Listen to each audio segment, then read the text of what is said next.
Everybody's sleeping. It's 3:52 in the morning here, and breakfast is going to be here at 5 o'clock. And we're supposed to get off at 6. Well, they're supposed to start calling people at 6 a.m., but they're only calling one room at a time, which means that we have to go down individually, which kind of raises my spider senses. And I know Sean's going to go down and check out and kind of scope out the, whatever you call it, the people down there and what they're doing, making sure that people are actually getting on a bus or that they're being taken care of correctly. But we got a note after everybody went to bed, which of course I'm not in bed, so we got a note saying that not all non-Italian passengers are going to be disembarking, which originally we were told that all of them would be disembarking, so that's a little concerning.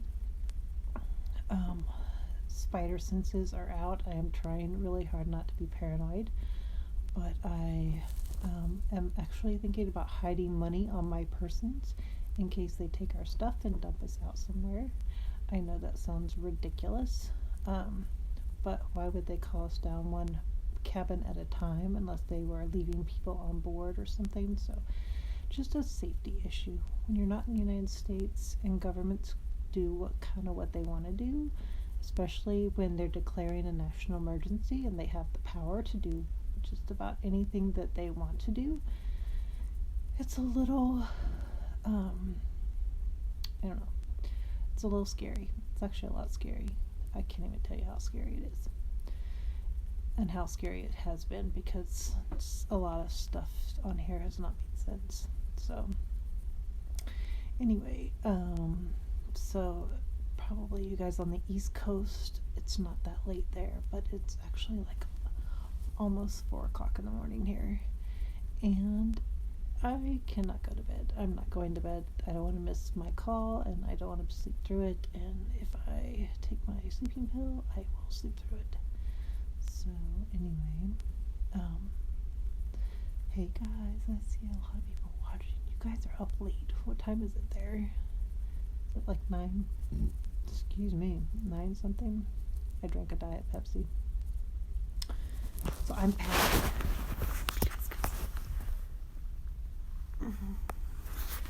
My room has been cleaned, and I am basically just waiting for 5 o'clock when they bring breakfast. And if they are here when you guys, I have all this data on my phone, so I'm basically just using it, guys, because if I don't use it, I lose it. Of course, there's always that little voice in my head that says, what if they don't let me get off, and then I have to have all this data to be able to contact my mom and dad. But I'm going to leave a little bit on there, at least a gigabyte, just to make sure that I get actually off this boat and safely on to or hopefully into an airport. The next part of this journey is going to be actually the scariest, because we have no idea what they're going to do with us. We know that we've been exposed, but we don't know, because of governments, they actually have a lot more power in a state of emergency, and every country is different on how they react to that, and they don't want to panic us on board, so they lie to us a lot, like a whole lot. The lies just fly, and they'll sit there and look you straight in the face after you've seen it on CNN, the truth, and they'll look you in the face and tell you something completely opposite. And I'm giving them the benefit of the doubt and saying that they're lying because they don't want to panic us. But because they're bringing us down one cabin at a time, and they're calling our rooms to have us come down there, we don't know if we're going into isolation. They could spring on us that they are putting us in isolation here in France. We could be taken to holding facilities. We've been given absolutely no information whatsoever as to what they're going to do with us once they get us off the ship. So on the ship, we were contained. Whatever was on board, and my thought was that we would probably end up staying on board until the course did its thing, and that once everybody was recovered, we would probably get taken off at that point. that didn't happen, thankfully, to you guys, because you all called and got us off the boat. But as a medical professional in the past, I can tell you that letting us off this boat with a possible exposure without testing us to see if we're negative is probably not what I would have done if I were in charge. I mean, if I were in charge, medically speaking, I would probably contain the ship, dock it in a port that had medical facilities and medical personnel that we could offboard anybody that was critical, and all those that were non-critical but that were exposed or experiencing symptoms would stay on board until the course ran its course. And once everybody's tested negative, then we would throw those people off the boat and let them go home. But that's not what's happening. So because we're changing locations, there's a lot of things that could happen. So if we get to the airport in France, there's a possibility that we could be detained there. There's a possibility that the government will rent the plane and take us into Atlanta and quarantine us there federally. There is, sorry, am I talking too fast? So there's all different possibilities as to what's going to happen. So this leg of the journey is not the easy leg. This is not the celebration of let's get off the boat and everything is great and dandy. We did get confirmation from the Miami Herald that there are dozens of people that are sick on the boat. I don't think anybody's critical, but I don't know that. I have not been down to the hospital area, but I know that one of the staff was sending the media logs of the people that were sick. And I know that there's staff in isolation and there are passengers in isolation. So we don't know who's getting off the boat tomorrow. We don't know where we're going when we get off the boat tomorrow. We were shown a letter online, and I'm not sure how valid it is, that they were sending a plane to come and pick us up. But as we've been lied to so many times on this ship by so many different people and have been kind of misled in a lot of different directions at different times, they could be telling us that because they don't want to tell us the truth about where we're going. So I will try and make as many videos. I don't know if I will end up being able to upload them until I get to the States or whatever my internet is. But this next leg is probably the most critical leg, because right now we may or may not have been exposed. We don't know which ones of us has been exposed, or if, I know one person was running a fever. I don't know if it had anything to do with the coronavirus. So I don't know. So anyway, trying to use up all this data, so I just figured I would get on here. There's a lot more people on here than I thought they would be up at this time of night. But anyway, so I have too much adrenaline going to go to bed, and I am too scared to even... Okay, I'll have to tell you a funny story. So I was scared that I was gonna get out there and that they would take away my stuff because they would say it was contaminated. And so I took the cash that I had and I put it in my underwear for a little while.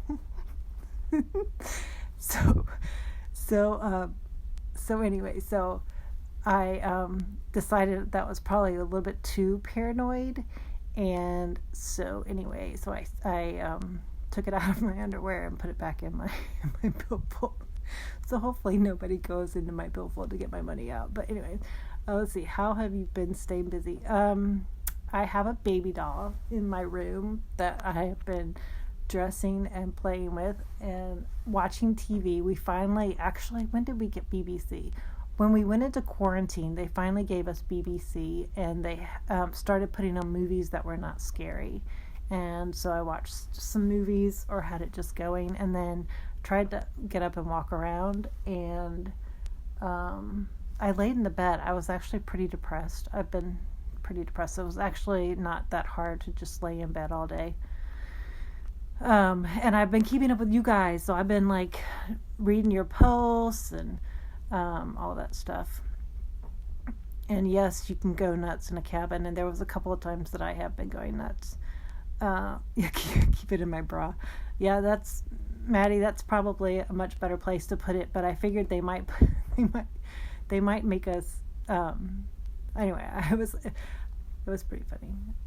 I did not make a video because I was afraid they'd find it. But yeah, so I did put it back in my wallet. So hopefully my paranoid thinking does not come to fruition. My dad would say, power of positive thinking. You got to think positive, and that's what'll happen.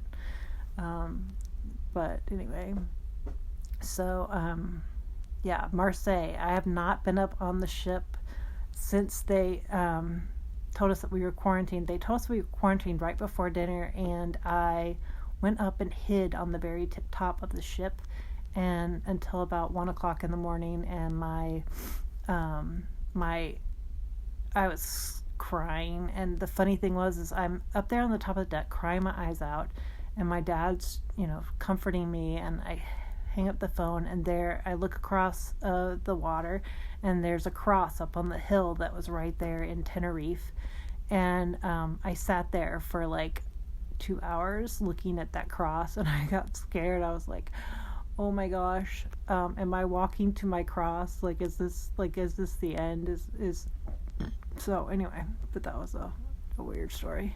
You don't feel like you are getting the truth all the time. Are people being nice? Are you being treated well? So yes, we've been treated very well. Been very, very concerned for people on board. Actually been concerned for people on board since the day we queued up to come into the ship. So we had to sign a form saying that we had no cough, that we had no respiratory issues, all that stuff. So we signed that stuff, and we go sit in our queue, and there's a lady there that is coughing and is getting cough drops, and she's wanting to see if anybody wants a cough drop. So even though we've been treated well, there's been decisions made by this whole thing. Some of the decisions made me feel like the whole time that I wasn't safe, that the person I had put my faith in to do this job had decided not to look after our well-being, but was looking after the ship's well-being and trying to get them back to Italy as quickly as they could, and with as many people on board paying their fare as possible. There were several things that made us feel like we weren't treated well. We were treated well by the staff here that are on the boat, that were working diligently to make this a good experience. But there were things done. The first being that they allow people on board that were coughing, that had, even though they were signing saying that they did not have a cough, that they allowed them on board coughing, sitting there watching them cough. No, I'm not ever going on a cruise again. The second thing is when we dropped off that passenger in San Juan that they suspected had coronavirus, they immediately headed out to sea, 4,000 miles or something from San Juan to Italy, or to our first port of Tenerife or something like that. So they made a dash, like as soon as, and I don't know what the captain knew. Maybe he knew that they were not going to let us have any medical help where we were at, and he was just trying to get us to Europe as quickly as possible because he knew that there might be a virus on board and that there was a lot of people that would need help. But going out into the middle of the ocean, you don't have a lot of options if you have a whole thing that's getting sick. So my fears were that, two fears actually. One fear was that we would get out and all these people that had already been exposed to this lady for 2 weeks would start getting sick about the time we got into the middle of the ocean, and that we had a person on board, we had a crew on board that if they had been exposed and dropped dead, which it looked like something was going on like that in China at one point, that we would have nobody to steer the boat. And the second thing is that the ship decided to cut all activities that were not paid activities, like ballroom dancing and classes and quizzes and stuff like that were not around bars. So when they cut all those classes, all of these people, 6,000 passengers or whatever is on board, they all ended up in one spot because they only had 2 spots in the evenings with music. So yes, we were treated well, but once the crap started hitting the fan, they made decisions that could have been deadly. If this had been Ebola or something else that was dropping people like flies, we would have been dead. All of us could have been dead. So how many places have you been? Did y'all end up going off route to other places that weren't scheduled? No, actually, we only ended up in San Juan. That was the only port we got to go to. As soon as, and I think that maybe the captain offloaded a person with coronavirus and didn't tell the medical professional that they suspected it was coronavirus. I have video of that ambulance.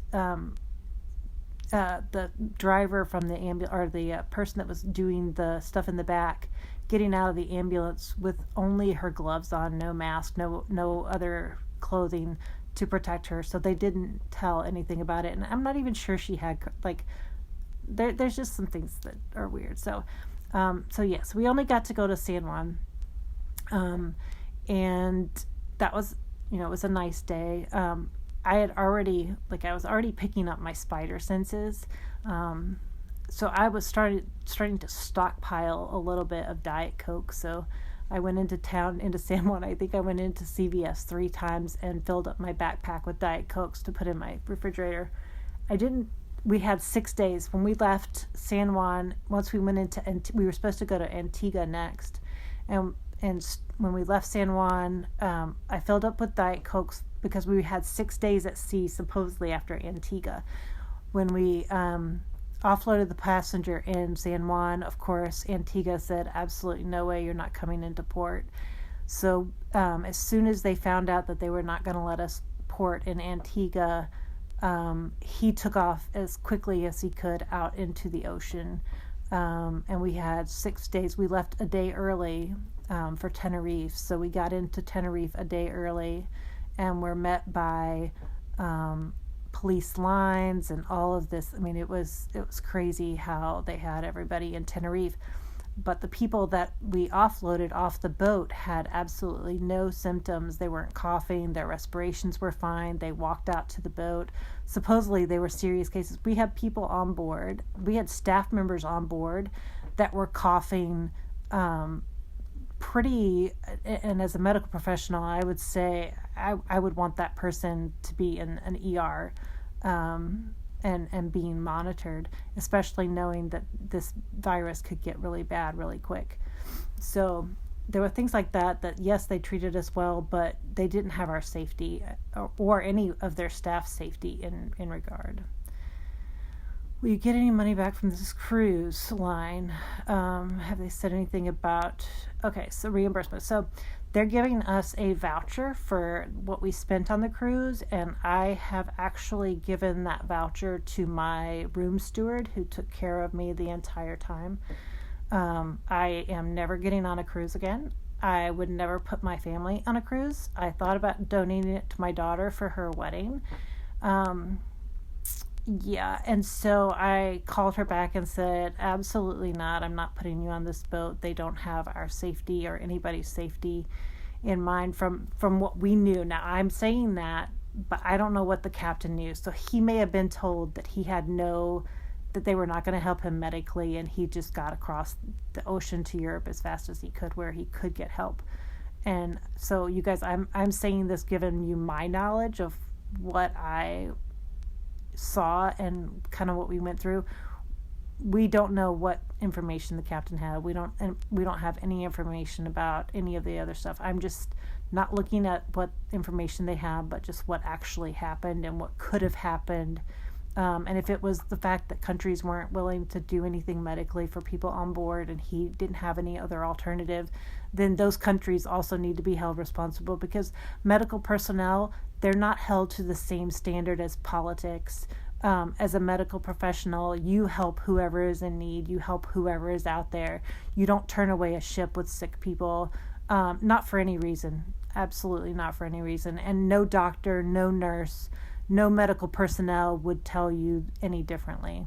So, I think that if there needs to be some kind of thing going on about that, but no, I'm not asking for reimbursement. They charged me for a spa, because I signed up for a not daily spa, but access to their sauna and stuff like that for 200 euros.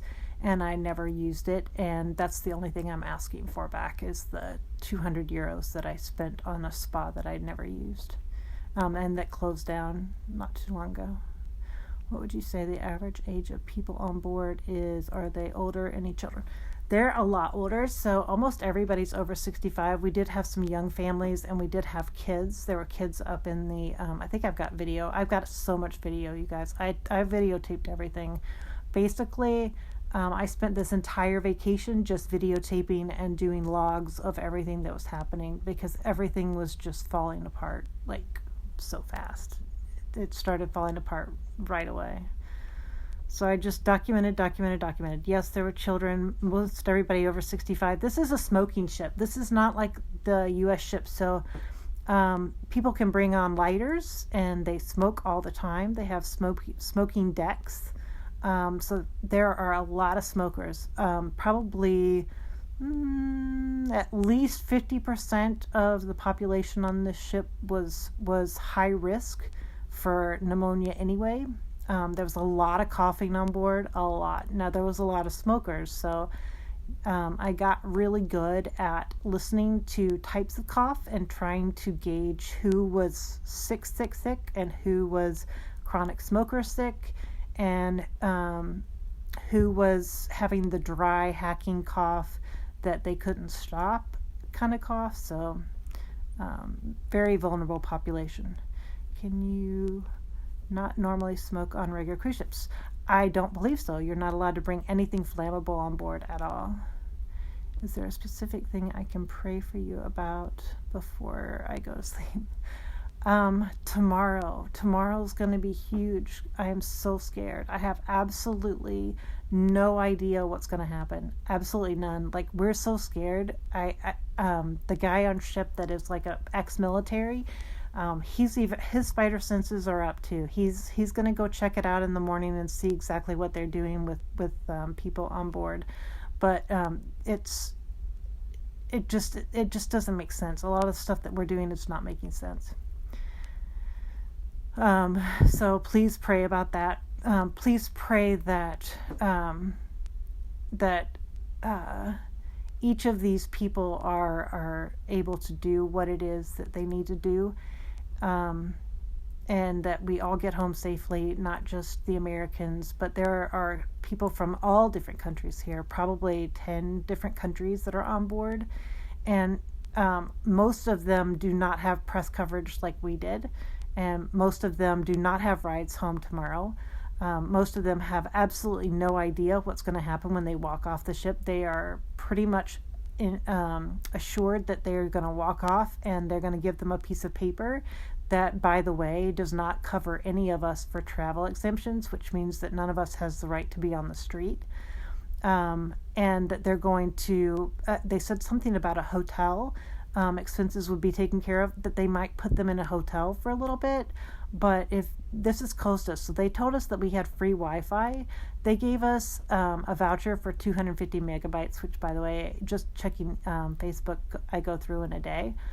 And then the other thing was the free Wi-Fi that they set up for the whole ship was not free Wi-Fi. It was the use of WhatsApp, as long as you're not using video, pictures, or anything like that. It's just basically calling other people that have that app. And if your family doesn't have that app, you're just out of luck. Maddie, they're not paying for us to go home. From what I heard, the United States chartered a flight for all of us to go back into Atlanta tomorrow. So we're all supposed to fly together on the same plane to Atlanta and then probably pick up connections from there. We don't know what kind of screening is going to happen. We don't know if we're going to get tested for the virus or if we're going to get temperatures taken again. We don't know. We don't know kind of what that's doing, but they did call one day and ask me which airport that I was local to me, so I'm assuming that they're going to still have me flying into Dulles. But no, I don't think that we're actually paying for the flight. I know that they had told us, Costa had told us originally that they would pay for our flights, or no, a change fee of up to $250 to have our airfare changed. And they sent us an email the night, probably about midnight before we boarded, that we would not be going to our destinations, that we would all be getting off at Marseille. And they asked us to sign a waiver when we got on board saying that we were breaking our voyage and we're going to get off at Marseille instead of going on to our other destinations, which this ship was supposed to end in Venice, which I think is like 5 stops after the one I was supposed to get off on. So I was supposed to get off in Savona, Italy, which was the next port after this one. There was supposed to be one port before this, Malaga, and then Marseille, and then Savona. So I don't know. I'm hoping that we just don't know. I just don't know what's going to happen tomorrow. I'm falling asleep, but I will check in tomorrow. Thank you, Maddie. Good night. Sleep well, sweetie. So anyway, so that's me kind of trying to stay not bored and talking to you guys so that I can get rid of this next hour or two before we're supposed to start this process. So anyway, what else do you guys want to know? I don't know what to say. I'm just bored and I'm shaking because I'm partly cold, but I'm really scared. And hopefully there's somebody in the hallway.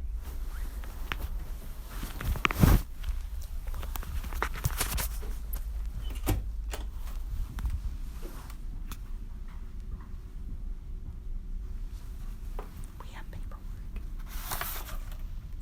Our mailbox.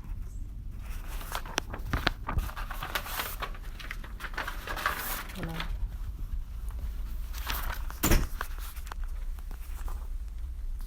Okay, so I got my bill.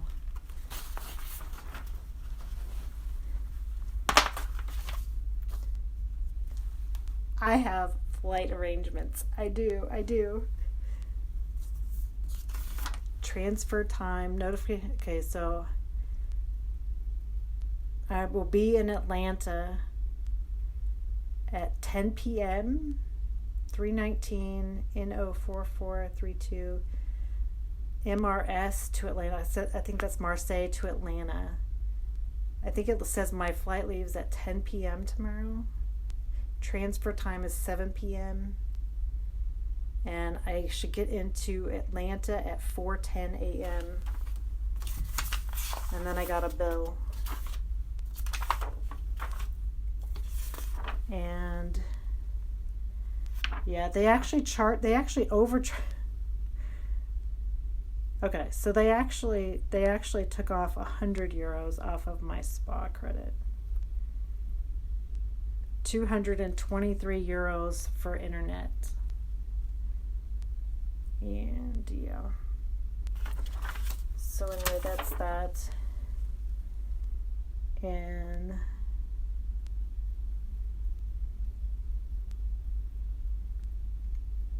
oh, it actually looks like there will be credited to your credit card. It looks like they may actually be giving us a little bit of a refund, so that's good to know. Hold on, I can't read your stuff. What airline, commercial, or government plane? I think that I think we were told it's supposed to be a chartered plane, and that all of us will be on the plane together. So we're actually really excited about that, because even though we spent the first part of the cruise together and a lot of us met each other beforehand, this experience has brought everybody like really close. Like, we talk all the time. So anyway, did Costa pay for it? Eddie, did Costa actually pay for the flight? I thought it was a government plane paid for by the U.S., but it says that we will be into Atlanta at 4:10 a.m. So that's amazing. So excited. So my transfer time is 7:00. So they're saying that I won't leave here off the boat until 7. I guess I got to fill up my menu. I guess that's why they did send us a menu today. So somebody tell my mom, or I'll tell her later, but that I am not going to get off the boat until 7:00, because I was thinking I had to be off this boat by 8 a.m. So hopefully they don't take off the boat, and hopefully this is accurate. But so anyway, yes. So I will be on board. I don't know if that means that we have to stay in our cabins until 7 p.m. 11 Stafford told me today the charter was being paid for by the cruise line. That's good. It is about 4:00 in the morning.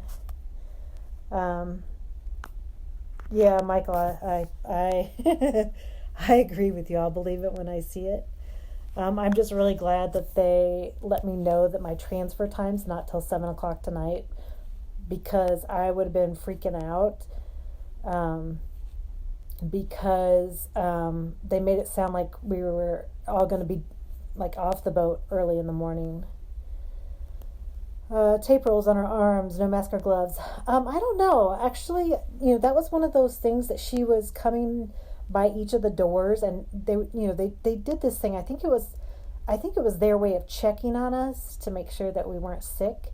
But they would come in after every meal and just make sure that we had meals, because there were a lot of days that we got skipped, like they would forget our breakfast or something. So I think they started doing that. But I think the tape rolls, that they were marking doors where people had left their cabins, because we were supposed to be quarantined, but nobody's checking on you. Nobody's like doing anything. So there was a lot of people, almost everybody actually. I don't think I talked to anybody that hadn't gone upstairs except for me, but I think that everybody was going upstairs after meals, and I think she was marking doors of people that had left their rooms.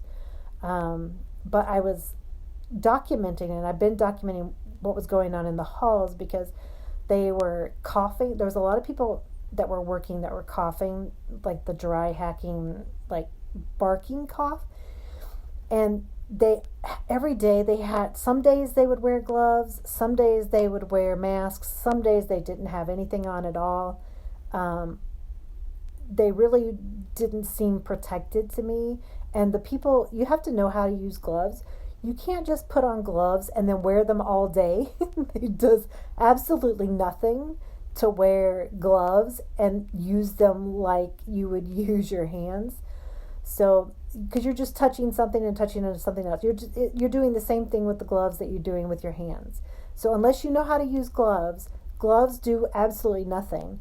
Masks will keep you from coughing on somebody in large droplets from getting on other people if you're coughing, but they're not going to keep a virus from penetrating that a lot of times. So, but anyway, I was documenting that because what they were doing didn't make sense, and it wasn't protecting the workers, and the workers had nobody. We had the United States that's fighting for us.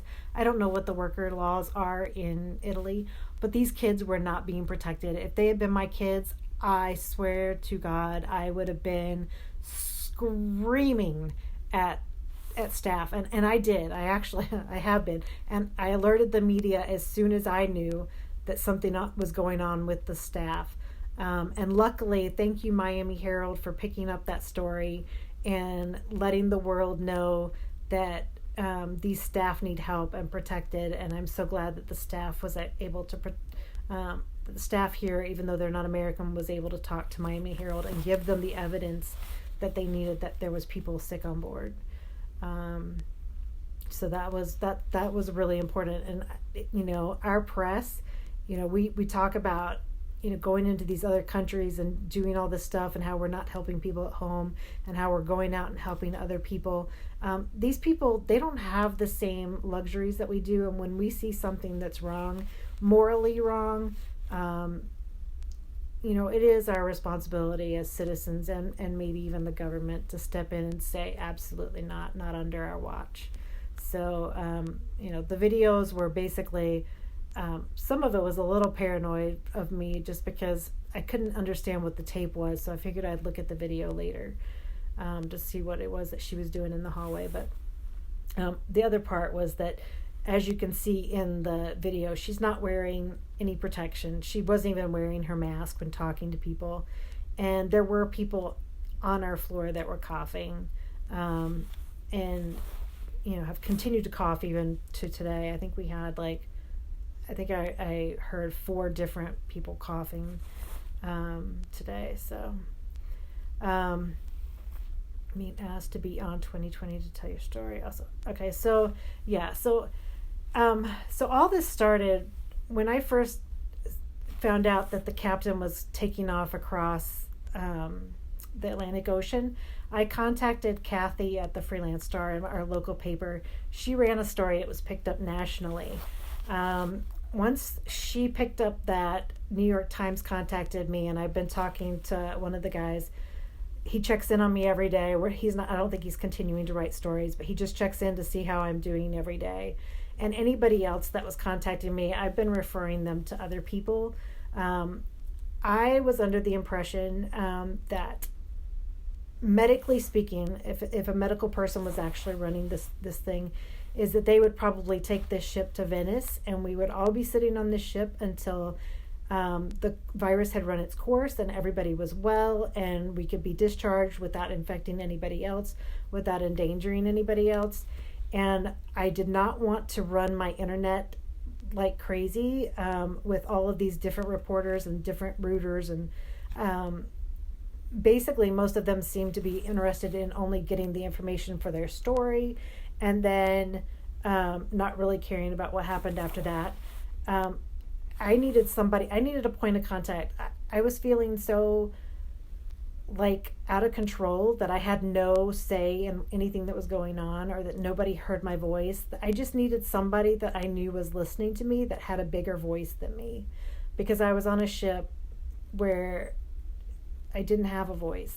So sticking with Rob at the New York Times, and him checking up on me every day, and just knowing that he was going to email me each day and say, okay, what's going on? How are you doing? Is everything okay? That was better for me. Passing along the information for everybody else. And I got a little worried, because there became so many people involved. See, basically, once you tell people that you're out here and you get the things rolling, then if you have 20,000 citizens contacting 20,000 different people that have, a pull, then you basically overcrowd the system that's trying to work out the problem, and you don't let them work. So I was a little concerned about that too. That was a little scary, because I was afraid that we were going to get so annoying that they would just want to hurry up and get rid of us and be like, would you please stop calling us? We know. So I was scared about that. So how long did, I have to write the Seymour. I can't pull up the rest of that. Keep the fact. Also, how long did the ship keep? Oh, the fact about the coronavirus. So actually, I think it was Rob from New York Times who forced Costa and the ship to tell us about the virus being positive in San Juan. So up until, actually, it was 48 hours maybe after they announced on the news that the person was positive, and they still looked me in the face with it on the news and told me that they were wrong, that they had lied, and that they had been forced to retract their story, and that we kept looking for the retractions, and there were no retractions. There was just more stories about it. And so we kept on to them, and when Rob found out, I believe there was some communication that went on between the news and Costa, and they were forced to let us know that the woman and her husband were positive. And from what I hear, they're still in serious condition. Anyway, okay, so the people in the Canary Islands. So I only saw 2 ambulances. Somebody was saying that they had 4. But the 2 ambulances that took people off the ship, those people were not in medical distress at all. They were on no oxygen. Their respirations were completely normal. They were completely well. There were people on the ship that were coughing that were much sicker than the people that got off the boat. So I don't know if that was family members of the people that got off in San Juan. I don't know what the story was on that. I gave that to Rob, and I have video of it. But the people that got off in Tenerife, it looked like maybe 2 people, a couple, and then another person that got off. Guys, they looked perfectly fine. I don't know what supposedly the story that we were given, another one of their lies, was that there was a person in heart failure, and that person was going to have to be transported, and supposedly was on a drip in the hospital downstairs, and that the other person had a broken arm. So that was the story we were given by the ship. And no, they were German. The couple was speaking German. And so but they were in no distress. Respirations were fine on all 3. They weren't breathing hard. They weren't coughing. They had hair nets, and they were completely covered from head to toe. Gloves, the disposable gown, the hair nets. I actually was worried because I'm like, okay, they're not in any physical distress. You're telling us that they have medical issues, and you're telling the world that they have coronavirus, and I'm not seeing either. I wasn't seeing none of the stories were true, like none. Like there was nothing wrong with these people. The people that were on the ship that were sick, they couldn't talk without coughing. They couldn't take a deep breath without coughing. The people that got off the ship were completely healthy. Absolutely had. And I was actually worried that something was going to happen to them, that they had been told to get off the ship, and that but they had them, like, it was almost like they didn't want their DNA in the ambulance, like the way that they were covered. Like they had hair nets on their heads. I'm sorry, but you're not going to have a virus in your hair. So it was scary to me that they had offloaded passengers that were completely fine, that had hair nets, and where they were acting the way that they were acting in Tenerife. And I'll put the video on later when I have a better internet connection, but that was scary. Missy, the one couple was not Spanish. They were speaking German. Any other questions? You guys, you got to fill up a little bit more time, because I'm going to sit here and say all this stuff. And here's the thing is, if there's a big cover up and I'm sitting here putting this on Facebook, I'm going to be in so much trouble. But anyway, you can see how I'm thinking a little paranoid. All these lies, like my head. So I see things that don't match up. That's why I love medicine. It's like puzzles that you get to solve. You know, you look at somebody and you have to figure out what is it that's going on that caused this situation, and you have to fix it, and you have to be able to see everything that's going on about them. But my brain, when it picks up on things that don't match up to what people are saying, my brain starts getting paranoid. It's like, okay, there's something going on that you're not telling me. You're lying to me. There's something going on. So that my spider senses have been up so much on this trip. So many lies, so many people having different stuff. It's just really hard. It's really hard to be to feel comfortable with when people are just lying so much. It's just too many lies. So anyway, any other questions? You guys want to see anything? Like seriously, I haven't been out of this room, but 4:30 in the morning. So trays are supposed to come here in a little bit. We're supposed to get breakfast trays.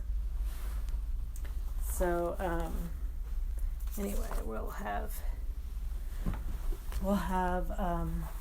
I'll show you when they come in for breakfast what it looks like when they have all their stuff on, or if they have stuff on this time. Sometimes they do, sometimes they don't. Well, guys, I don't know what else to tell you except that please, please, please make sure that you see me when I come back into the United States and that I got there, because all this stuff that I've seen that's like doesn't match up, I'm afraid of like talking about it, because I'm afraid like I've seen something that I'm not supposed to see. So this whole thing with that couple that got off and the other person, the two ambulances, and the stories that they're telling the world, and when somebody tells the world a lie and you know that it's a lie, that's a scary thing. Like you have to remember that when you know that somebody is looking the world in the face and telling them a lie, and you happen to know the truth and you have video of the truth, there's a scary, it's scary.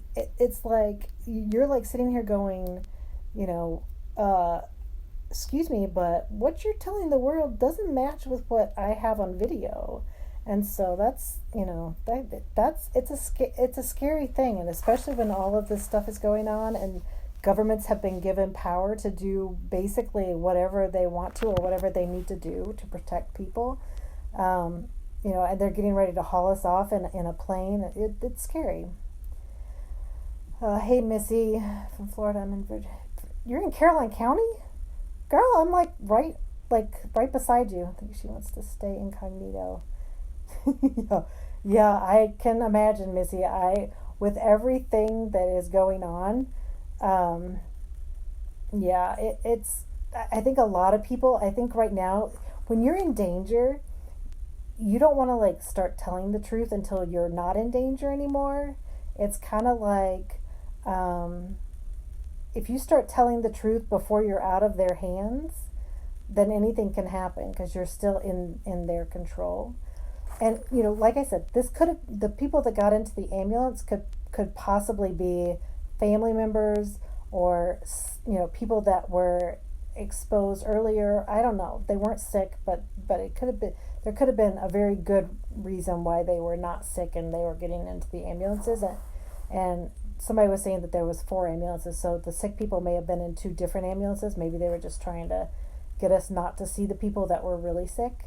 I don't know. So I don't know what the truth is. I just know that the 3 people we saw getting into the ambulances were not sick, and they were not in even.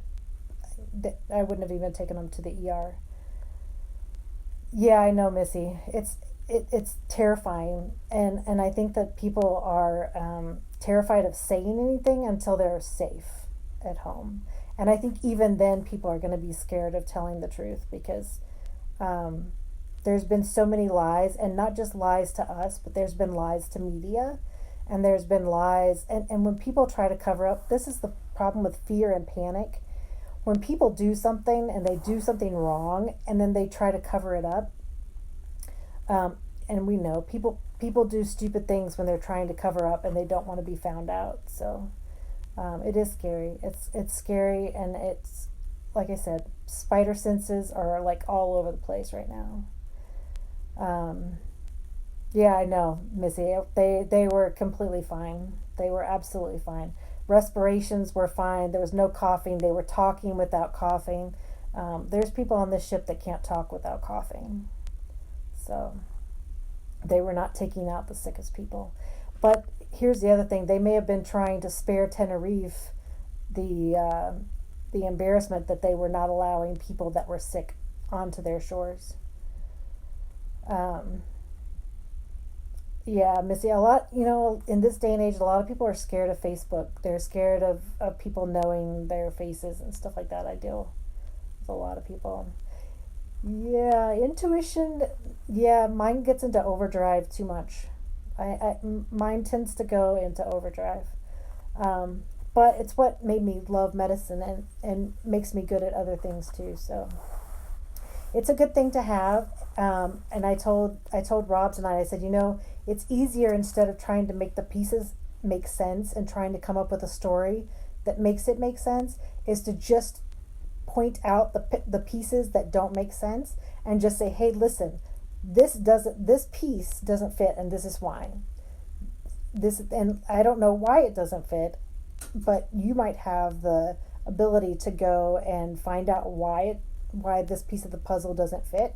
And so sometimes telling a reporter about it and showing them the video, they can go back and backtrack, and it may be something completely, harmless, where they were trying to protect the identity of the other people. I don't know, but I'm just worried about them because they got off, they were fine, and if they know the truth that they were fine, where are those people?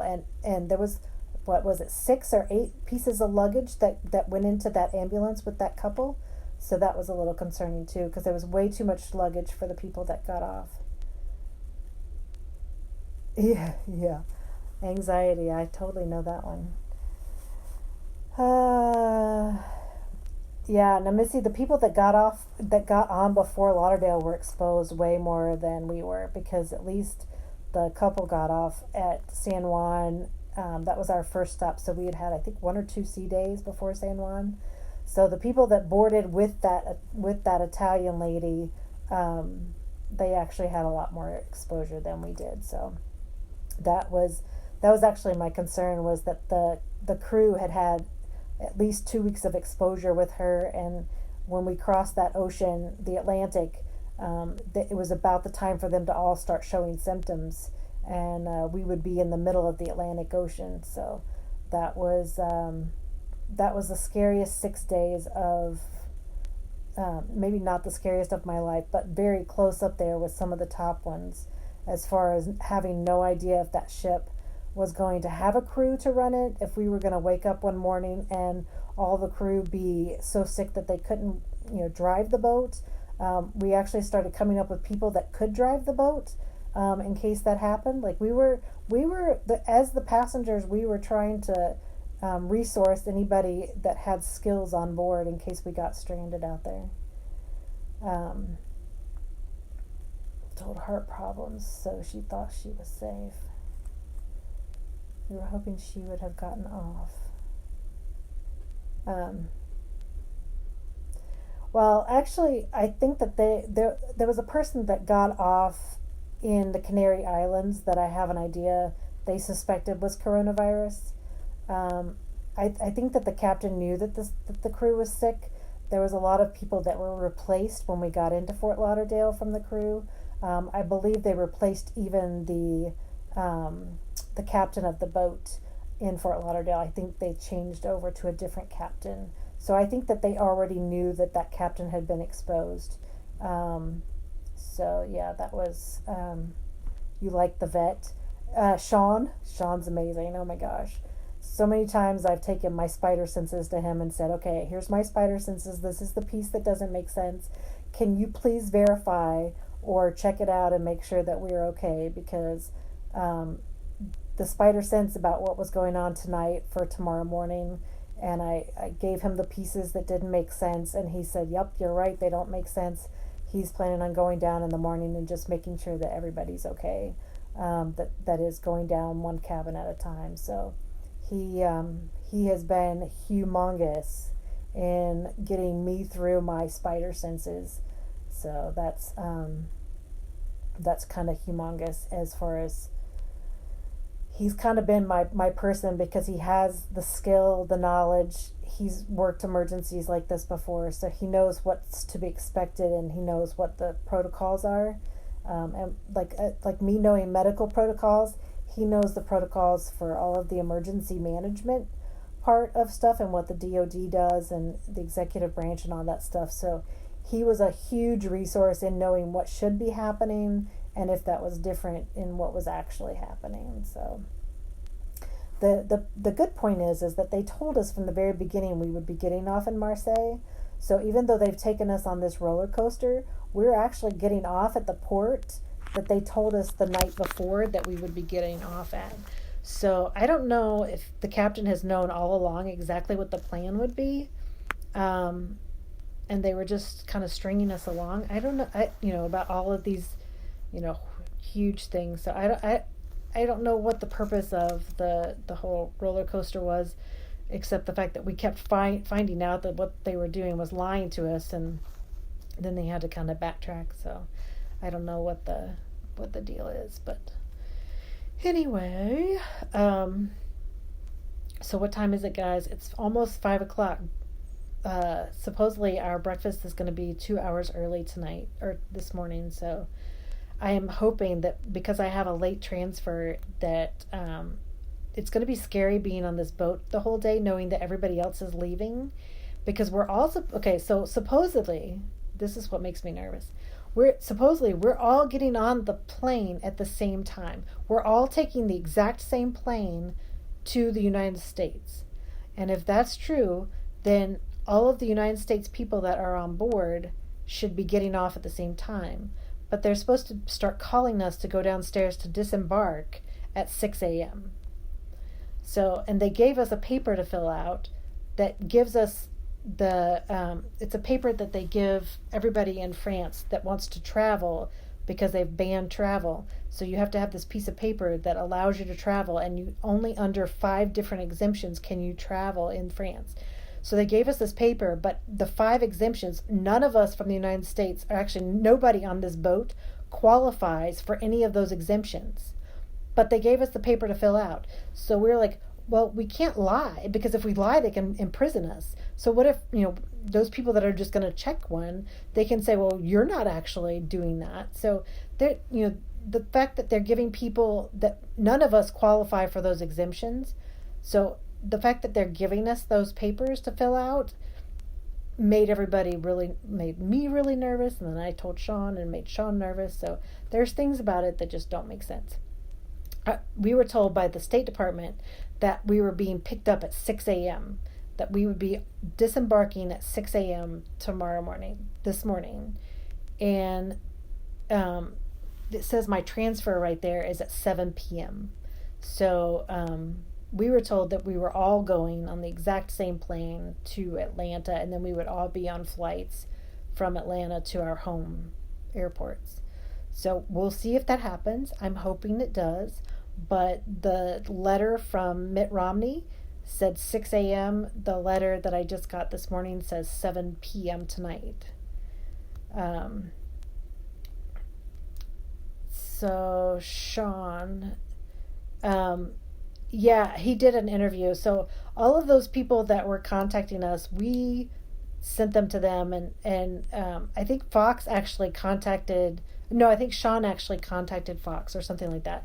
So when they set up the website, so there's actually a page on Facebook for people that are on board, and people that family members of people that are on board have set up, so that we can actually coordinate all this. So most of the people that are on board, well, Sean was one that was on board that was helping coordinate, but most people that were actually on land, like our family members, were coordinating between themselves of trying to get us help. So that's kind of what that was.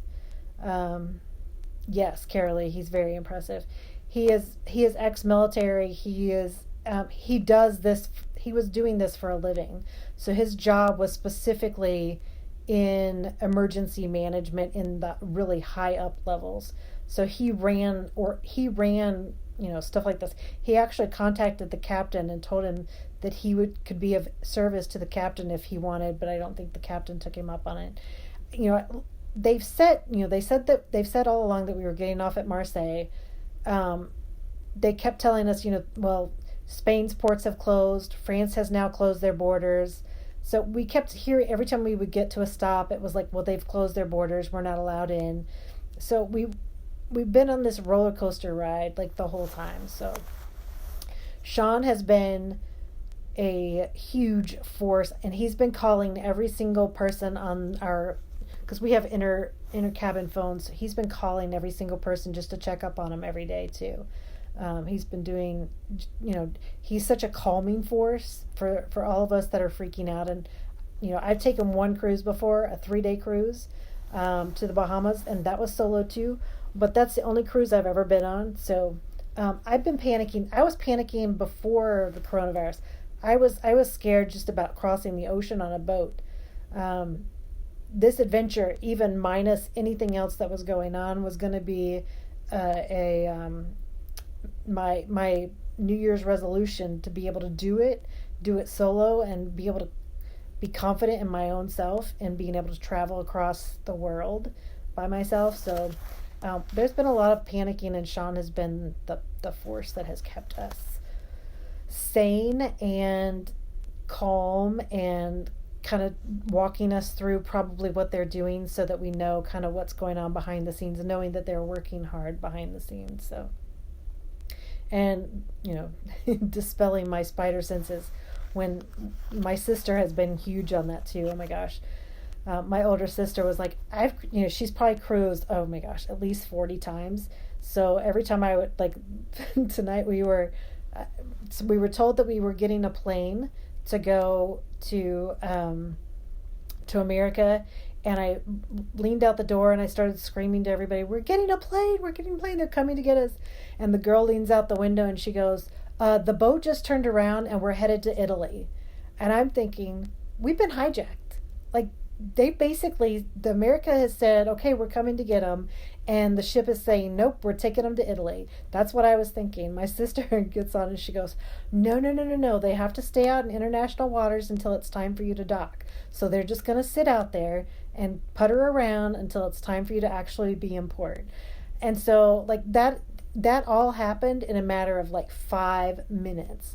So first we're up, then we're way down, thinking, oh my God, we've been hijacked. Basically, this ship is saying, nope, the United States can't take you. We're going to Italy. And then 2 minutes later, my sister comes on and says, no, it's okay. I've cruised a bunch of times. We just sit out in the middle of international waters until it's time to go in. So not knowing, and having this being my real, kind of like my real first cruise, no idea what they're doing. Absolutely no idea what they're doing. And if I cruised a billion times, I probably would have been way less stressed. But all of this was brand new to me, like totally brand new. The whole cruising thing is brand new, and actually brand new, and now never again, never happening again. Would never get on a boat again. So my room steward is going to be a very happy person when he finds out that he's getting a cruise as his tip. Yes, Julie, huge roller coaster.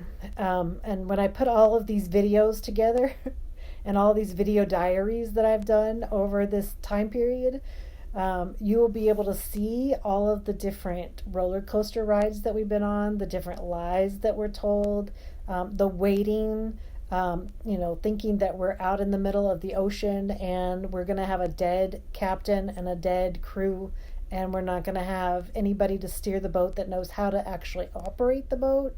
And it's just been crazy. I've had to apologize to this sweet little girl at the hospitality desk who didn't speak much English, and I'm pointing out to her, she's like, well, my president says that we're not allowed to gather. And I'm like, wait a minute, you're letting them play live music at the bars. So now, instead of having these little tiny groups all over the ship, because it's a big ship, now we have like 400 people. Like, I have videos of like 400 people now all on top of each other, listening to the music and drinking the drinks from the bar. I'm like, so if your president says we can't congregate, then why are the congregations now 5 times, and actually probably 10 times bigger than what they were when we had activities in all different places on the boat? So the things that they were doing made absolutely no sense. They had absolutely nothing to do with safety. They had everything to do with them making money. And it's all been about money. It's almost like they know that this virus is not a big deal and they're not worried about it. But because everybody's panicking, they're having to do something to make us think that they're doing precautions. The precautions are not standard around the boat. They haven't always been the same when they come and deliver food. It's kind of haphazard on what they're doing. And everything that they have done has been all about how much money can we make. Trying to sell us laundry yesterday and trying to get us to do their, can we do your laundry? All this stuff. It hasn't been about And it has not been about safety. There's nothing on this boat that has told me that they were afraid for people's lives. That instead, it's almost like they knew that there's no big deal and that they are just kind of laughing at us because we're freaking out over it. That's how it's been. So, and like I said, I'm just, I'm seeing people cough, and we're seeing some of that, but I'm not seeing, people are coughing and there's some stuff like that going on, but I don't have access to the hospital downstairs, and there is a hospital on board on the first floor, and they have acted like they were busy because anytime somebody tries to go down there, they're now requiring that you pay to be seen at the doctor, even though they sent us a letter saying that we didn't have to pay. Basically, anybody that went down there that had a fever or anything like that, they were told that they had to pay 68 euros during doctor's hours, and off hours they had to pay 128 euros. And that was after they sent us the letter saying that there would be free hospitalization and free doctor visits for anybody with respiratory fevers or any signs of the virus. So I don't know if they were just trying to keep the doctor from being exposed, which is very possible, because you wouldn't want to expose the doctor, especially way out in sea, because we would need him to be able to be there. So I think that they had more than one doctor on board, but so that was a concern too.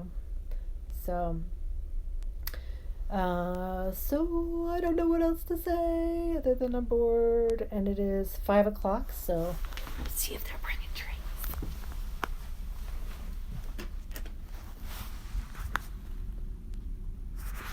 I see nobody. Everybody else is still sleeping.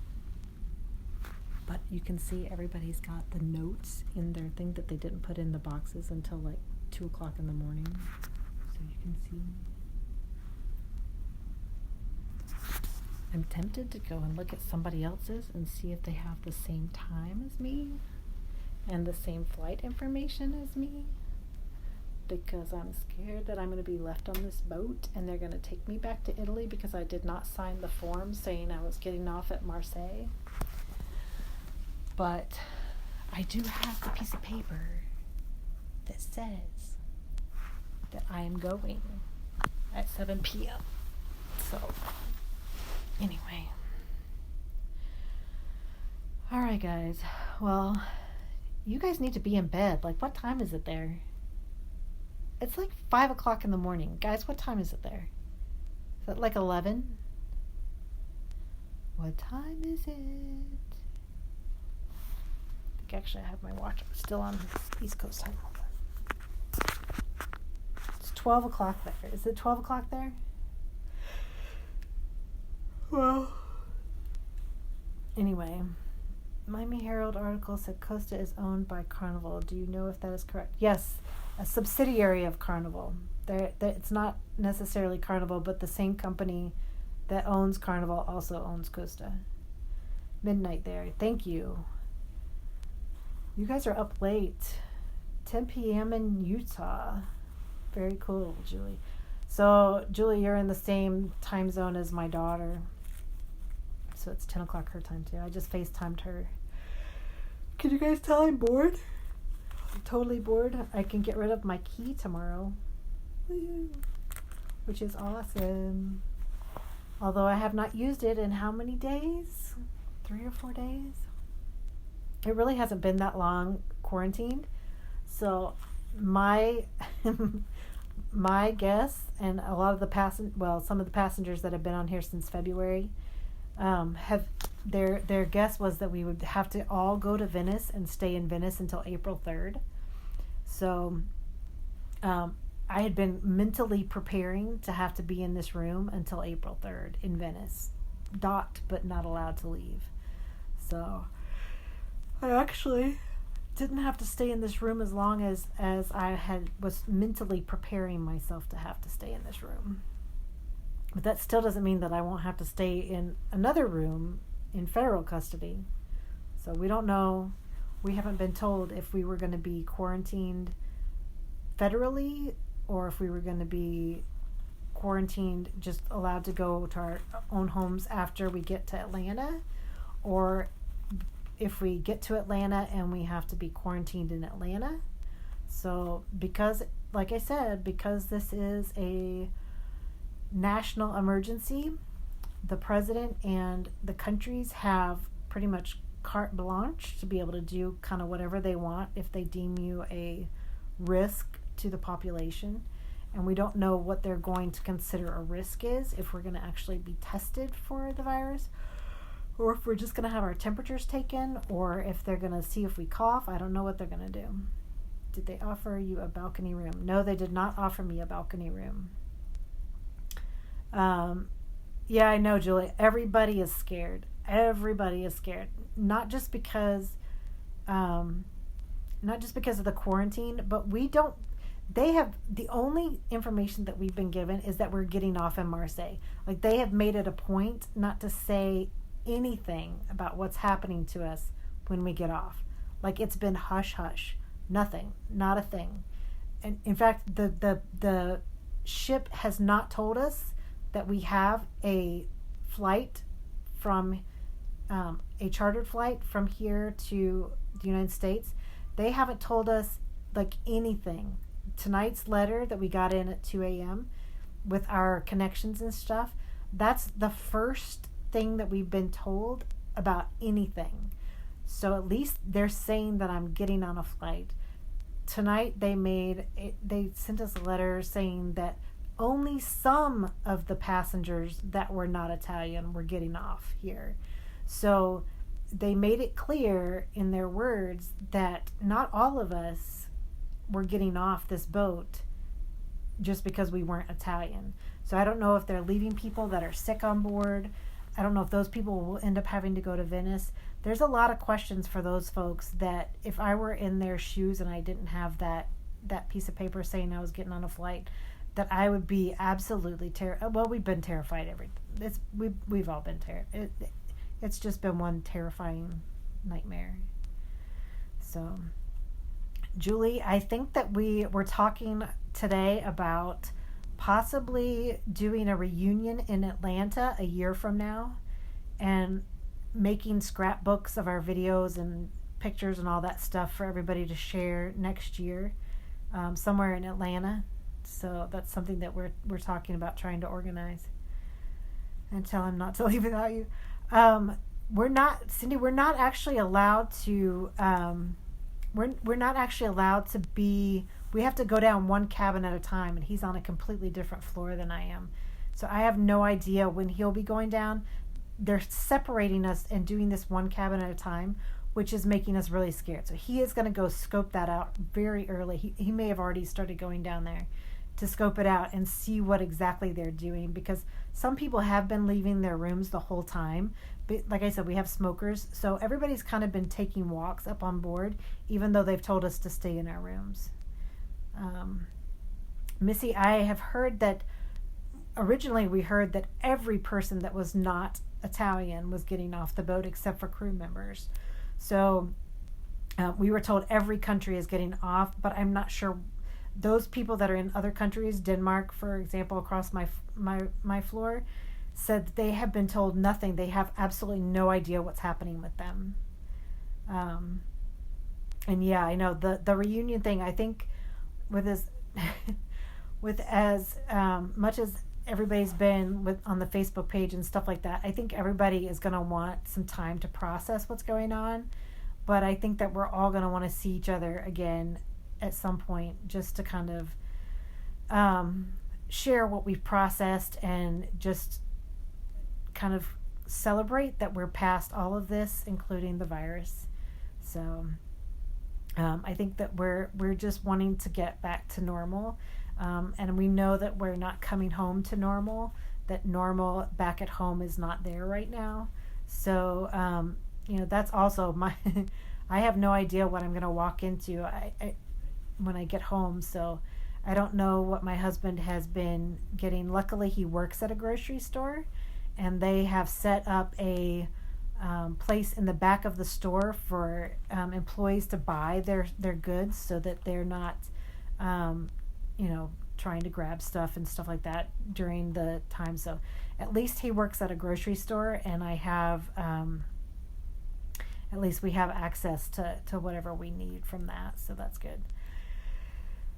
So how are you guys doing? Like, I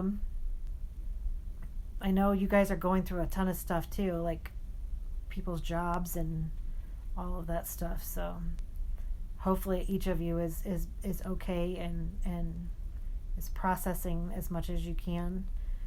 Just remember not to be so scared. Like,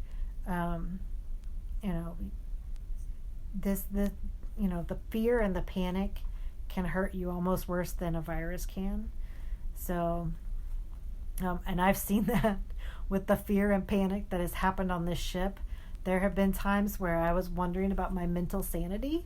And like I said, Sean was a huge resource in me calling him and saying, okay, I've got a piece of the puzzle that's not making sense, that this doesn't match with what they're saying. And, tell me if I'm just way off board or if there's a reasonable, explanation. And I don't want to start making excuses and come up with stories that just make me feel good about their lies. So, it's important that we don't make excuses, that we actually find out the truth. Missy, I don't know. I had somebody making my meals, and delivering food and toilet paper. I actually got 2 rolls of toilet paper today. So even though it's been an emotional roller coaster, the last 3 days we've done absolutely nothing. We've sat on a bed. We've gone through the emotional rigors of everything that's been going on. But I know a lot of people have lost their jobs. A lot of people have no jobs. A lot of people don't know when the job is going to pick back up. If it's it could be months before they let us back to normal. So a lot of people are going through some huge changes, life-altering changes. And at least my family, my husband, and my kids work in jobs that are not affected. So yeah, I know, Karen.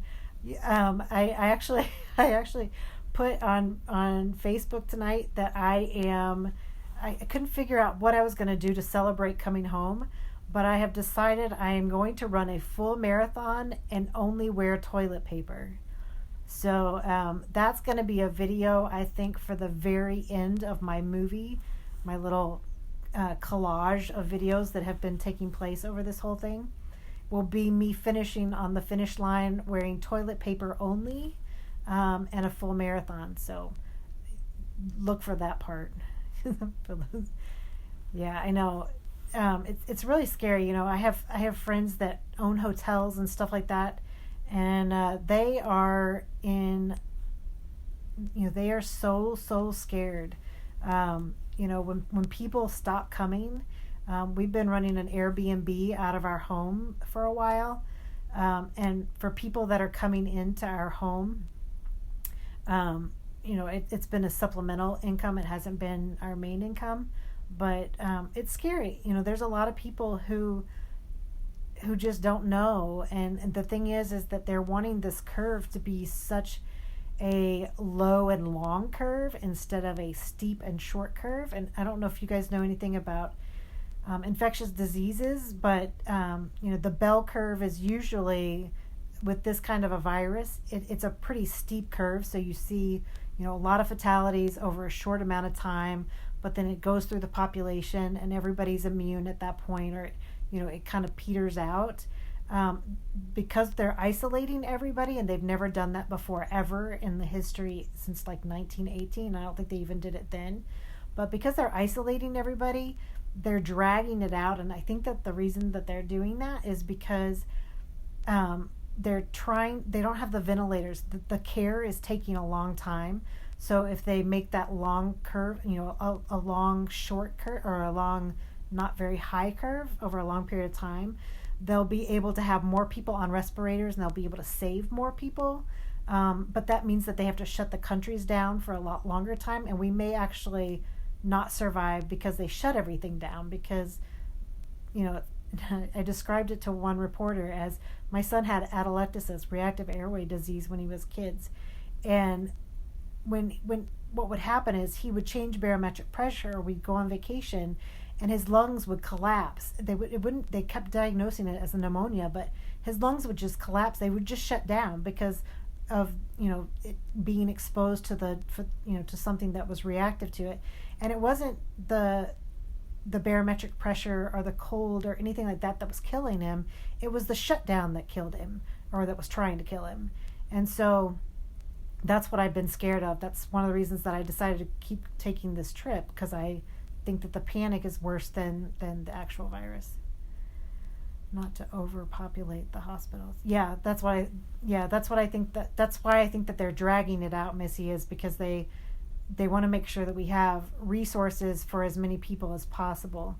And so if it all happened at the same time, and people, we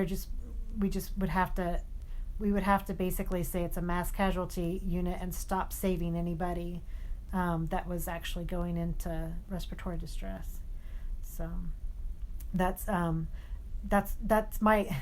reason why I think that they're going to try and drag it out over a longer period of time. But it just means that we'll be vulnerable for a longer period of time because we're isolating ourselves instead of letting it go through the population. So but anyway, when I left on March 4th, actually the week before I was leaving, that was when, I think 2 days before I left, Italy had closed Milan and Venice, which was the two regions above where I was supposed to be coming in Savona. And there were only, I think, less than 200 cases, and they were on the West Coast, and they were all associated with China and Asia. So when I left, it was looking like it was, kind of a developing story, but nothing could have prepared me for the fact that the entire world, guys, like, we're not talking about a country, we're talking about the entire world shut down. No ports, no traveling, no international flights, none of that. Like, basically, if they shut off the internet and isolated us, we would be, I can't imagine what would happen if internet and TVs were shut off at this point, because they've basically taken over, like, it's taken over the whole world. Like, literally, the whole world is so vulnerable right now. Like, the people in the different countries, how they're keeping people apart from each other, not congregating. For a paranoid person, and I've heard a lot of paranoid theories and conspiracy theories, we're at the most vulnerable that our world has ever been in at all for something massive. So just pray. Like, I am just in such prayer for the whole world. So we're in a really vulnerable, really risky situation, and trust is huge. So one of the things, and I keep telling them not to get onto Costa, because I know everybody wants to find an enemy here. In this situation, everybody's trying to find somebody to blame, and the thing is that we don't know what Costa knew. We don't know what information they were working with. We don't know. There's so much information that we don't know, that every time I would start to panic, every time I would start to get like, okay, this piece doesn't match, you're telling the world something and what I'm seeing is something different. Every time that would start to happen, I would have to tell myself, don't judge them, because you don't know what they're dealing with. You don't know the stuff that's been going on. You don't know the variables that they're working with. You don't know all the pieces that are going. You're looking at it from a passenger that has only been on a cruise ship one time, and that was for 3 days. You're not looking at this from an experienced person's point of view at all. Like, nothing. So trying to find an enemy here and trying to find somebody to blame. Now, yes, from my point of view, some of the things that they did, if this virus is as deadly and scary as everybody's freaking out about, then they made some huge errors that could have been massive, in my opinion. But I'm not seeing the I'm not seeing anything that screams freak out. So I don't know. I don't want to jump on Costa, and I don't want to until we know, and we won't know all the pieces that they were dealing with until all this comes to light.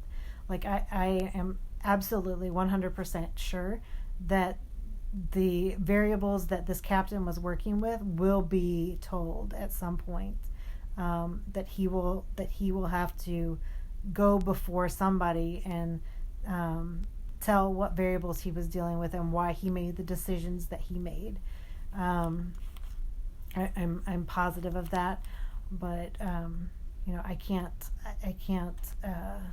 and I'm not getting any of you guys like questions except for trying not to populate the hospitals, but so I don't want to. Even though I've been terrified, and the decisions he's made has made me more terrified. Like I said, I'm not after money. I'm not even after a refund. The voucher that they're giving us for the cruise that has to be used in the next 12 months, that is going to John, my room steward. I am not putting anybody I love on a boat. It's not... I'm just not doing it, and I'm not going on another one. So that's being donated or tipped. That's the tip that I'm giving my room steward. And I just wanted my 220 euros back for my spa that I never used. And I think that actually on my bill, I think they actually did refund my my spa portion. So that's good. So what I do want is, and what I'm going to demand is that the variables that went into making the decisions on this boat, that those are found out by somebody, and that the staff that are working on these boats are more protected, and that the passengers on these boats are more protected. And I want to make sure that somebody else that gets on a cruise that's going across the Atlantic Ocean, because we could be dealing this. This is a virus that kills 3% to 10% in Italy. We could have a virus on board that's killing 90% in the future. There has to be a way on a cruise ship to make sure that countries are offering medical aid to cruisers that are in the ocean. You cannot turn away a boat with sick people on it. That should not be allowed. You can't head out into the middle of the Atlantic Ocean with a dangerous virus on board where you have no hospitals within any range. That just can't happen. That just can't happen. So, Cindy, I will never be on another cruise. Don't worry. That is not happening. So, I love going to Europe. I love being on land. I love, there's everything I love about Europe. I totally, when I go, I like to go for at least 10 days. I've never been on a cruise to try and do stuff. And it's not necessarily that I don't like Costa or even, I like to get to know a country. I like to get to know the city that I'm in. I like to get to know the natives. I like to be with the people that are actually in the country. I like to know their customs. I like to know their foods. I like to see how they live their lives. That's the greatest part of travel, is that you get to know a country a little bit better. It makes you appreciate the things that are different from your countries and stuff like that. On a cruise, and like I said, I was only in one port in San Juan, but in 8 hours, I basically got to go around to the shops. Like I got to load up on supplies that I needed for the cruise. I didn't get to actually I didn't get to actually know what San Juan was about. I didn't get to see any of the sites. If I had taken an excursion, I would have just gotten to see, a tourist attraction or something like that. I decided, even when this cruise was still salvageable in San Juan, that I just didn't like doing it that way. When we went to Paris and Germany and stuff, we stayed for 20 days. And at one point when we went to Italy, we lived with a 90-year-old couple for 10 days. There are things about that part of travel that you miss on a cruise. You don't get to know the people. You don't get to appreciate the people or their customs. You don't get the insight into the country. So cruising's just not for me. It's just not my thing. I after this experience, I don't like having somebody else at the ship's helm. So Cindy, if I get home, I am not home yet. So we still have a large journey to go, and tomorrow is filled with an absolute unknown. So we don't know what France is going to do with us. France has the power to stop us. The United States has the power to stop us in Atlanta, in getting into the country, so that we would have to be taken to military bases. So we have no idea of what's happening yet. So after this, this was supposed to be a time for me to prove to myself that I could go across the country by myself, that I could be independent. I've never been independent, really. I haven't been successfully independent. I should say it that way. I have not been successfully independent any time in my life where I have gone off on my own and been able to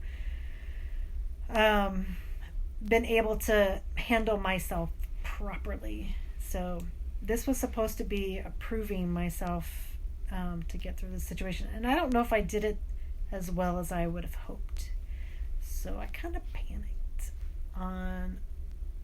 in a lot of different spots. And I had to utilize a lot of different people to stay sane and to stay my faith of do you know when you don't trust somebody, but you say, you know what, I don't trust you, but I'm going to hand you the keys and I'm going to do a trust exercise with you. So it's like when they take a whole bunch of people at your work and they say, hey, you guys aren't trusting each other, so let's go do some trust exercises and make you fall backwards into these people's hands that you're not trusting, so that you'll start trusting them, right? So the act of saying to the captain in my head, okay, Captain, I see that you're doing this, and it makes absolutely no medical sense whatsoever that you're doing this, but I am going to stop myself from panicking and stop myself from judging you, and I'm going to trust you that you know more than I do.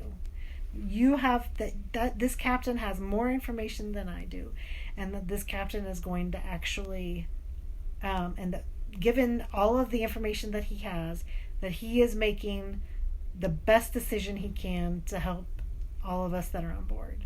And that's hard to do. It's hard to do when you see what you see. So anyway, so you guys, it is past 5:00. We were supposed to have breakfast at 5.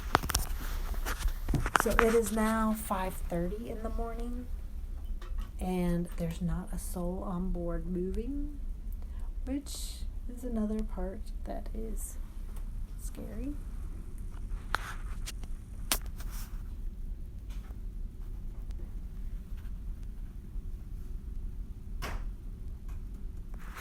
I see somebody. I think that was just for our purpose. So I don't know.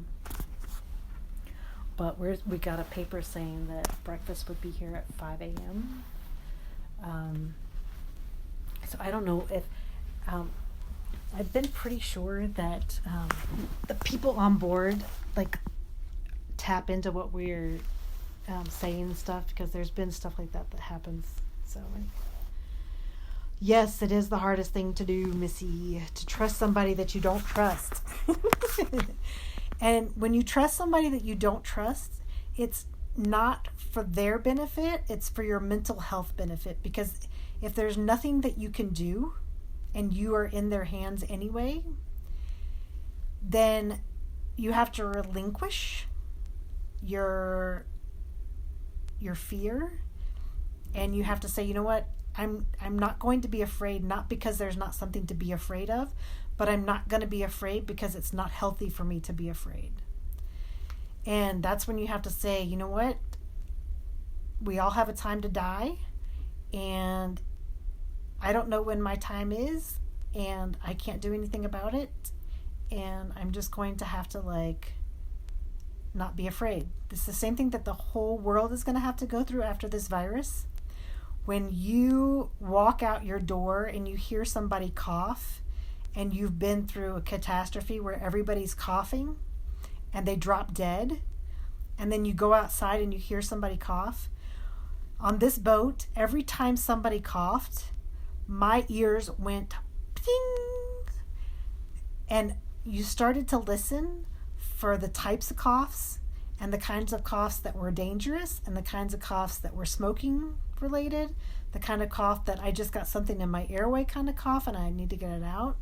So we're all as a whole, and this will be mental health professions. If you want stock in something, go find a mental health company, because the whole world, if this virus is as bad as they were saying, and there's a lot of people that are affected really quickly, and if people like the footage that I saw leaked out of Wuhan, where there was dead people with sheets over them all over the streets, if something like that were to happen, the mental health profession is going to be in business for a very long time and will be very short-staffed, trying to get people not afraid of going out of their house and not washing their hands 50,000 times a day. So I'm not seeing anything that justifies any of that, but like I said, they sent us to our rooms. So one of the things that they did in Wuhan, or at least that I thought that they did in Wuhan, was when people started dropping, and what happens when you get pneumonia in both lungs is that you can have walking pneumonia, you feel just fine, you go out and you're working, but then your O2 sats drop and you pass out from hypoxia, you have a seizure, and you die because your airways are no longer working. So it can be a very quick death, and it can be a death that you're not expecting, because if you get pneumonia quickly in both lungs, that can happen, which would warrant them telling everybody to go to their homes because they don't want you dropping dead in the streets where you can't get help. But if something like that were to happen in the United States, where we were finding people dropping like that, the mental challenge that we have with this is going to be humongous. So the only way to conquer fear is to relinquish it, is to give it away and say, you know what? Yes, I'm scared, but I'm going to do it anyway, which is why I took this trip. Even at the end, when I saw that things were being thrown and they were getting close to me, is that I saw the fear. I already was scared just of crossing the Atlantic. But when you see the fear and you do it anyway, you give it away. You say, I'm not going to be afraid. So today, because I'm talking to you about it, you're making me not afraid, because I'm talking myself into giving it away. So, which is why I took the money out of my underwear. That was my biggest hurdle tonight, was trusting the French enough to not hide the money in case all my stuff was taken away and I was dumped on the streets of France. So, yes, that was really crazy, and it was really funny. But taking the money out of my underwear and putting it back in my in my purse was a huge hurdle for me. Huge hurdle tonight. I camped for 3 days alone, thought I was a badass. Oh my gosh. I'm getting butterflies, guys. It's almost 6:00 and I'm not hearing trays. This is scary. So I'm actually going to change the channel so I can see outside, because we have a channel that will show, it won't show the land, but it will show, I just want to see if we're docked. It says it's still dark outside. Okay, so right now it's showing that it's dark outside, so.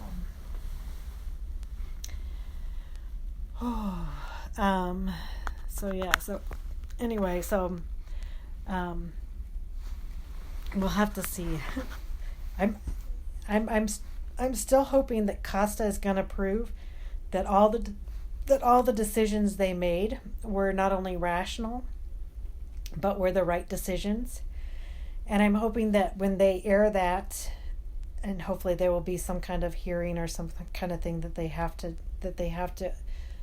tell the world why they did what they did, that they will actually prove to us that they did have, our well-being at heart. And like I said, the reason I'm not taking another cruise, I would never take another cruise and be submitted to this, but it's not just because of what happened on this ship, and it's not just because of the actions of Costa. And actually, I think that the people on board had such little information, and I think that they were really angry with me because I kind of pulled the media into it. But we were actually giving them information. I don't know if they had that information prior to us giving it to them, but they were very angry. They never talked to me after the story aired. They were very hesitant to talk to me at all. Thank you, Claudia. So, yes, my parents are amazing. My parents are incredible. They have been through the ringers, guys. They have this. We still have a sister. My sister Greta is in Honduras. She's a missionary on a medical mission, and she is now trapped in Honduras for at least 7 days until they decide whether or not they're going to open up that country. And she's got some medical issues going on that are kind of emergent, and they are not allowed to travel to the hospital. So she is. Please be praying for her and for her family. Her and her husband are both there, but they are. My mom has. My sister was just on a back-to-back 14-day cruise with Carnival, so she just got off the ship this past week. My other sister is in Honduras, and we've got, and my dad is he had a pre-leukemic condition that required him to go on some kind of steroid chemotherapy type stuff to kind of help his immune system. So he is somewhat immune compromised during all of this. So there's a lot of stuff going on that our family is dealing with right now, and although the money situation for most of us is okay, the health and safety issue of getting everybody home is kind of tentative right now. So I'm still not hearing trays, guys. I'm getting scared. I'm not hearing any movement at all.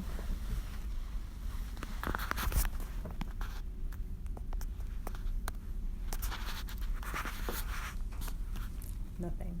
Not a thing.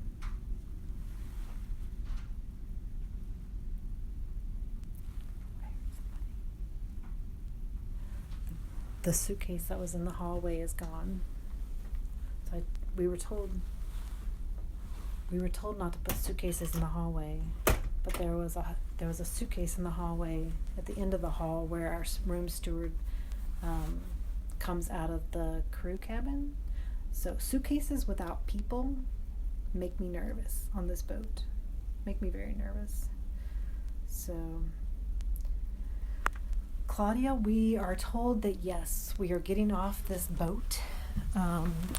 So my piece of paper says that my transfer time is at 7 p.m. and that my flight is at 9 p.m. I'm going to call all of the rooms here in a minute to make sure. that they have the same transfer time. And actually, I need to do that. So I'm going to get off of here and start calling names because they should be up by now because we were told 6 a.m. So I'm going to start calling them and make sure that they're actually getting the same stuff I am. So I'll let you know what they say.